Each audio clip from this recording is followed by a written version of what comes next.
Mr. President. Senator from New Hampshire is recognized. I want to agree with Senator Cantwell, our colleague from Washington State, because in New Hampshire, we are also seeing the impact on our traditional industries of climate change. It's contributing to sea level rise. It imperils businesses and homes in coastal communities like Portsmouth. New Hampshire's very popular Hampton Beach is experiencing greater storm surges and beach erosion.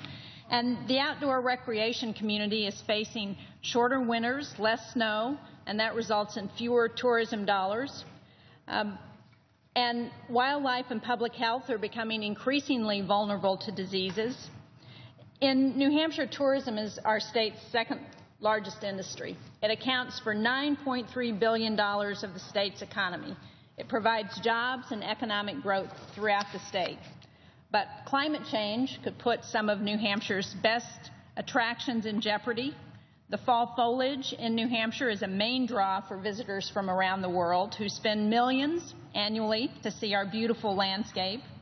But as climate change continues, those warmer temperatures are causing dulling and brownness of climate-stressed, unhealthy trees. Another driver of tourism in New Hampshire is our state's outdoor recreation activities like downhill and cross-country skiing, snowshoeing, snowmobiling. As temperatures increase due to climate change, the ski industry has to make more snow. It increases their expenses. In fact, the EPA has predicted that by the end of the century, summers in New Hampshire could be as warm as summers in North Carolina, which would drastically shorten fall foliage without cooler temperatures starting in September. And we're already seeing it in terms of fewer snow days in New Hampshire, earlier ice out on our lakes, and maple sugar production is being affected. It depends on prolonged cold temperatures with freezing nights and warm daytime temperatures to create the optimal sugar content and sap production. But with warming underway, maple sugar producers in New Hampshire tell me they're already seeing an impact on production. According to a report by the New Hampshire Citizens for a Responsible Energy Policy, current modeling forecasts predict that maple sugar trees eventually will be completely eliminated as a regionally important species in northeastern United States. That's if we fail to act on climate change. And New Hampshire's seacoast is facing rising sea levels along our 18 miles of shoreline. The coastline is one of the most developed parts of the state, and flooding could devastate coastal towns and their economies.